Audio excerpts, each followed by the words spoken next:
श्री शिवाय नमस्तु भयम। दोस्तों, जैसा कि आप सभी लोग जानते हैं कि 17 फरवरी 2026 यानी मंगलवार को पड़ रही है फाल्गुन मास की अमावस्या, व्रत और साल का पहला बड़ा सूर्य ग्रहण। और दोस्तों, यह वह तिथि है जो फाल्गुन मास में पड़ने वाली सबसे बड़ी तिथि है, क्योंकि यह मंगलवार के दिन पड़ रही है और इसका बहुत ही बड़ा और विशेष महत्व होता है। पूज्य गुरु जी ने कहा है कि अगर कभी भी मौका लग जाए और फाल्गुन महीने की अमावस्या तिथि मंगलवार को पड़ जाए तो आप लोगों को एक छुटकी काला तिल वाला उपाय तो अवश्य ही करना चाहिए। इन दोनों का संयोग बहुत ही कम आता है। इसी के साथ में गुरु जी ने अपनी शिव पुराण कथा में बताया है कि इस दिन आपको एक छुटकी काला तिल वाला उपाय तो आपको अवश्य ही करना चाहिए, क्योंकि ऐसा दिन पूरे साल में सिर्फ एक ही बार आता है। और दोस्तों, आप सभी लोग जानते हो कि मंगलवार अमावस्या तिथि का अगर सबसे बड़ा कोई उपाय है तो वो एक छुटकी काला तिल वाला उपाय है। तो दोस्तों, मंगलवार अमावस्या तिथि के दिन आप लोगों को इस एक छुटकी काला तिल वाला उपाय को जरूर करना है। बहुत सारे लोग होंगे जिन लोगों ने इस उपाय को ना किया हो, मतलब पूरा साल निकल गया, उन्होंने किसी भी दिन इस छुटकी काला तिल वाला उपाय को ना किया हो। पर दोस्तों, आपके पास एक आखिरी मौका बचा हुआ है जो कि 17 फरवरी मंगलवार अमावस्या तिथि के दिन है। इस दिन आप लोगों को इस वाले उपाय को जरूर कर लेना है। भले ही आपने पूरे महीने भर इस उपाय को ना किया हो, पर अगर आपने इस महीने के मंगलवार अमावस्या तिथि के दिन अगर इस वाले उपाय को कर लिया तो आपको इस उपाय को करने का वह फल मिलेगा जिसकी आपने कभी कल्पना भी नहीं करी होगी। इसीलिए आप लोग इस वाले उपाय को एक बार जरूर कर लेना है, ताकि आप लोगों के हाथ से ये मौका ना जा सके और आपको इस उपाय को करने का फल मिल सके। दोस्तों, यह उपाय पंडित जी ने अपनी अभी की ही श्री शिव महापुराण की कथा में बताया है। उपाय को आज हम आपको बहुत अच्छे से समझाने वाले हैं। इस वीडियो को देखने के बाद इस उपाय को समझने के लिए आपको कोई और वीडियो को देखने की जरूरत नहीं पड़ेगी। तो चलिए दोस्तों, उपाय को शुरू करते हैं। देखिए, यह इस फाल्गुन महीने के मंगलवार अमावस्या तिथि के दिन ये इतना खास होता है, इतना महत्वपूर्ण होता है। देखा गया है कभी कभी बड़े बड़े पूजा पाठ अनुष्ठान से जो मनोकामना पूर्ण नहीं होते, वह फाल्गुन महीने की मंगलवार अमावस्या तिथि के दिन एक छोटे से उपाय करने से ही आपकी मनोकामना पूर्ण होए। और बहुत सारे लोगों ने इस उपाय को किया भी है और उनको इस उपाय को करने का फल भी जरूर मिला है। अगर आप लोग भी इस उपाय को करना चाहते हैं तो आप इस उपाय को पहले अच्छे से समझ लेना, सुन लेना, उसके बाद करना। आपको इस उपाय का फल जरूर मिलेगा। और इस उपाय को कर लेने से आपके घर में चाहे किसी भी प्रकार की दुहक और समस्या क्यों ना चल रही हो, आपको उसका कारण भी नहीं पता है कि भाई यह समस्या किस कारण से चल रही। उसका कुछ भी कारण हो सकता है, जैसे पितृदोष हो सकता है या किसी भी तरह का मंगल दोष भी हो सकता है। तो इस दिन आप लोगों को यह वाला उपाय कर लेना है। यह एक ऐसा उपाय है जिस उपाय को अगर किसी विशेष दिन पर किया जाए तो भाई उस विशेष दिन का जो है वो तो हमें मिलता ही मिलता है, पर हमने उस दिन पर इस उपाय को किया है तो हमें उससे भी बड़ा फल मिलता है, और फल बहुत जल्दी मिलता है, क्योंकि आप इस उपाय को बहुत ही बड़े और विशेष दिन पर रहे हो। तो चलिए अब उपाय के बारे में बात करते हैं, लेकिन उससे पहले आप लोगों को यह जानना आवश्यक है कि आखिर यह उपाय किस समय करना है, किसको करना है और कैसे करना है। तो चलिए हम आगे आपको वीडियो में एक एक करके बता देते हैं। लेकिन उससे पहले अगर आप लोग हमारे चैनल पर पहली बार आए हैं या फिर मेरी आवाज आज पहली बार सुन रहे हैं तो हमारे चैनल को सब्सक्राइब जरूर कर लेना, और इस वीडियो को लाइक करके कमेंट बॉक्स में श्री शिवाय नमस्तु भयम ओम नमः शिवाय जरूर टाइप कर देना। तो दोस्तों, इस एक छुटकी काला तिल वाला उपाय को हमें इस मंगलवार अमावस्या तिथि के दिन कैसे करना है, किसको करना है, किस समय करना है और कहां पर करना है, ये सारे सवालों के जवाब आपको इस वीडियो में मिल जाएंगे। और जो ये वीडियो देखेगा भाई, उसको एक छुटकी काला तिल वाला उपाय जरूर करना चाहिए, क्योंकि इस दिन काला तिल का भी बहुत ही बड़ा और विशेष महत्व होता है। और बात आ जाए एक छुटकी काला तिल वाला उपाय की, तो यह सोने पे सुहागा वाली बात हो जाती है और ये एक बहुत ही बड़ा उपाय हो जाता है इस मंगलवार अमावस्या तिथि का। तो अब दोस्तों, इस एक छुटकी काला तिल वाला उपाय को आखिर करना किसको है, सबसे पहले हम लोग वो बात जान लेते हैं। तो देखो, घर की जो बड़ी माताएं बहनें होती हैं, उन माताओं बहनों में से कोई भी एक बड़ी माता बहन इस वाले उपाय को कर सकती है। और दोस्तों, अगर आप तो अपने घर में से सभी सदस्यों को भी इस उपाय को करवा सकते। अगर किसी व्यक्ति की खुद की कोई मनोकामना है, खुद की कोई दुख और परेशानी है जो कि वह अपने लिए ही करना चाहता है इस वाले उपाय को, तो वह खुद अपने लिए भी कर सकता है। बाकी अगर कोई घर में से ऐसा है जो कि अपने पूरे घर परिवार की सुख और शांति के लिए ये वाला उपाय करना चाहता है, तो भाई वो भी कर सकता है, उसमें भी कोई दिक्कत वाली बात नहीं है। कहने का मतलब है कि इस उपाय को हर एक सदस्य भी कर सकता है और पूरे घर परिवार के सदस्य के लिए घर की बड़ी माताओं बहनों में से कोई एक माता बहन भी कर सकती है। माताएं बहनें अगर घर में उपस्थित ना हो या वह यह वाला उपाय ना कर पा रही हो तो फिर घर का कोई बड़ा सदस्य भी इस एक छुटकी काला तिल वाला उपाय को कर सकता है, चाहे फिर वह पुरुष ही क्यों ना हो, उसमें कोई भी दिक्कत वाली बात नहीं है।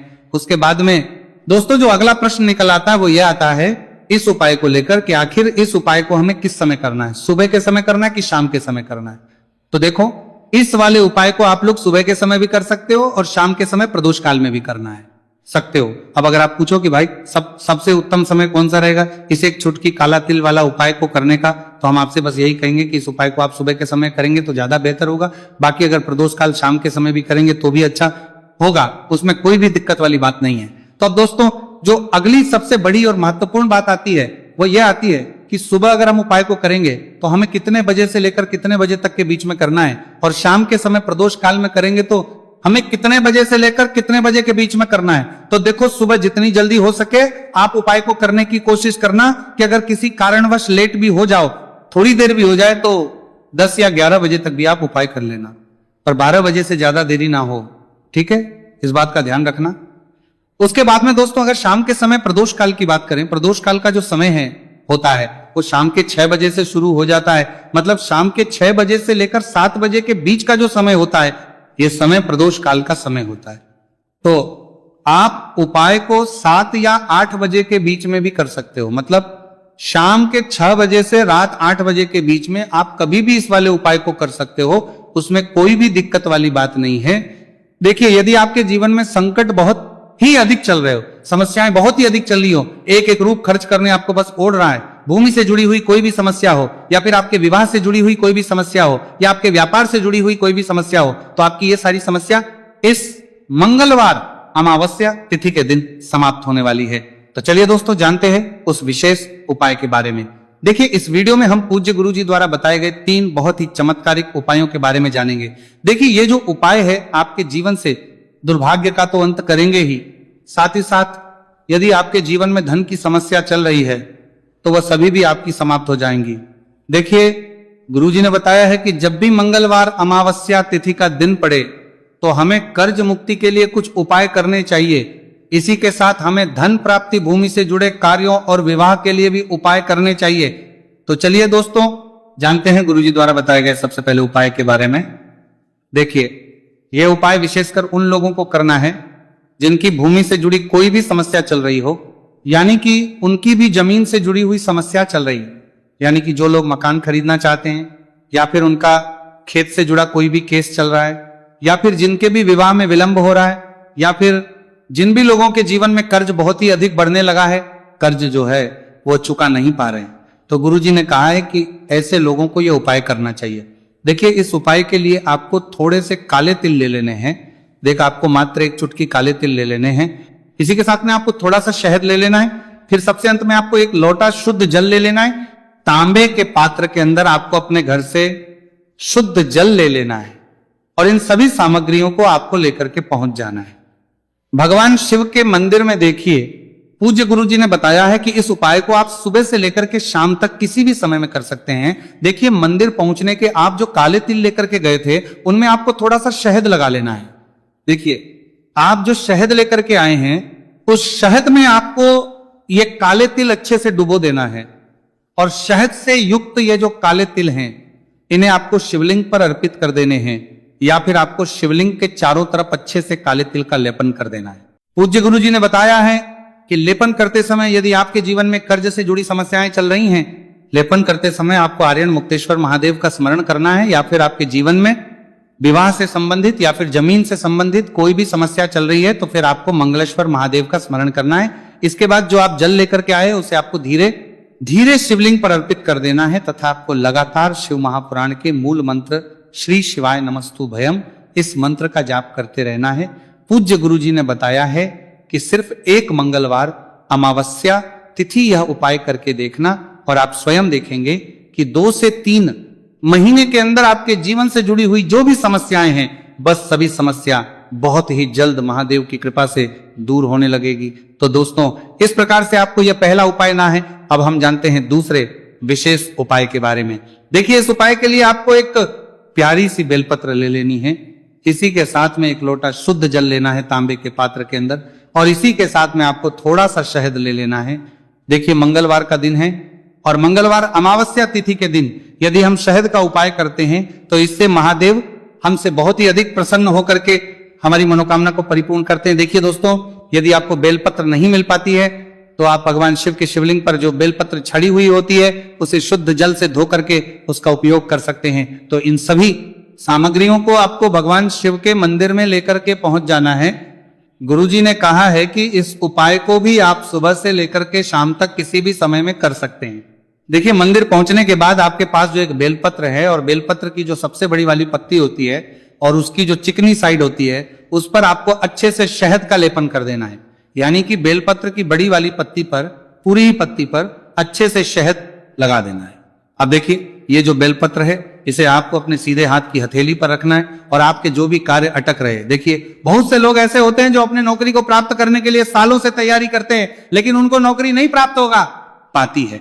बहुत से ऐसे लोग होते हैं जो बहुत ही मेहनत करते हैं, धन भक्ति के लिए बहुत अधिक प्रयास करते हैं लेकिन फिर भी उनको धन प्राप्त नहीं हो पाता है। तो गुरुजी ने बताया है कि जब भी आपको अपने कार्यों में सफलता ना मिले तो फिर आपको मंगलवार के दिन इस उपाय को अवश्य करना चाहिए।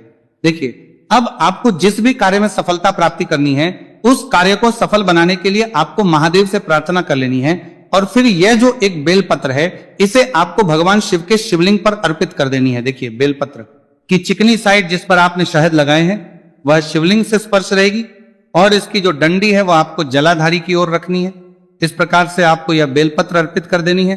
अब देखिए, आप जो एक लोटा जल लेकर के आए हैं उसे आपको भगवान शिव के शिवलिंग पर धीरे धीरे अर्पित कर देना है। श्री शिवाय नमस्तु भयम इस मंत्र का जाप करते हुए देखिए, जैसे ही यह जल शिवलिंग से होकर के जलाधारी की ओर बह करके आएगा तो इसे आपको थोड़ा सा अपने सीधे हाथ की हथेली में झेल लेना है। इस जल को आपको अपनी दोनों आंखों पर लगा लेना है और इस जल का थोड़ा सा छिड़काव आपको अपने शरीर पर कर लेना है। पूज्य गुरुजी ने बताया है कि जब भी हम मंगलवार के दिन शहद वाली बेलपत्र शिवलिंग पर अर्पित करते हैं तो इससे हमें महादेव हर कार्य में सफलता प्राप्त करवाते हैं। यदि हमें अपनी मेहनत करने के बावजूद भी पर्याप्त मात्रा में सफलता नहीं मिल पा रही है तो गुरुजी ने कहा है कि आपको मंगलवार अमावस्या तिथि के दिन यह चमत्कारिक उपाय अवश्य ही कर लेना है। अब दोस्तों, हम जान लेते हैं गुरुजी द्वारा बताए गए तीसरे विशेष उपाय के बारे में। देखिए, इस उपाय के लिए भी आपको मात्र एक लोटा शुद्ध जल ले लेना है तांबे के पात्र के अंदर। फिर इसी के साथ में आपको एक प्यारी सी बेलपत्र ले लेनी है। बेलपत्र आपको ध्यान रखना है कि कैसे भी कटी हुई खंडित नहीं होनी चाहिए। अब देखिए, मात्र 2 सामग्री लेकर के आपको भगवान शिव के मंदिर में पहुंच जाना है। पूज्य गुरुजी ने बताया है कि यह उपाय विशेषकर उन लोगों को करना है जिनकी कोई भी विशेष मनोकामनाएं जो कई दिनों से परिपूर्ण नहीं हो पा रही, चाहे वह विवाह से संबंधित हो, नौकरी से संबंधित हो, व्यापार से संबंधित हो, चाहे किसी भी प्रकार की मनोकामना है जो परिपूर्ण नहीं हो पा रही है, तो उसके लिए आपको यह उपाय करना है।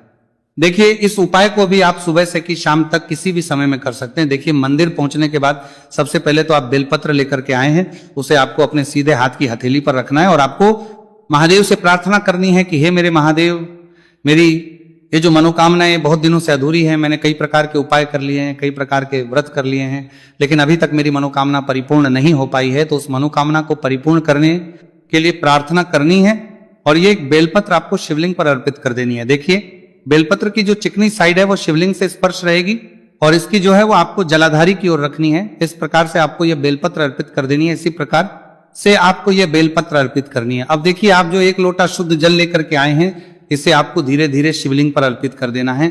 इस मंत्र का जाप करते हुए देखिए, जल अर्पित करते हुए आपको कम से कम 11 बार श्री शिवाय नमस्तु भयम या फिर ओम नमः शिवाय इस मंत्र का जाप कर लेना है। पूज्य गुरुजी ने बताया है कि जो भी व्यक्ति 17 फरवरी मंगलवार अमावस्या तिथि के दिन शिवलिंग के सामने इस उपाय को करता है तो उसकी जो भी मनोकामना है वह महादेव की कृपा से निश्चित ही परिपूर्ण हो जाती है। तो दोस्तों, ये थे पूज्य गुरुजी द्वारा बताए गए कुछ बहुत ही खास उपाय। अगर आपको जानकारी अच्छी लगी हो तो वीडियो लाइक करिएगा। मिलते हैं फिर एक नए वीडियो के साथ। श्री शिवाय नमस्तु भयम।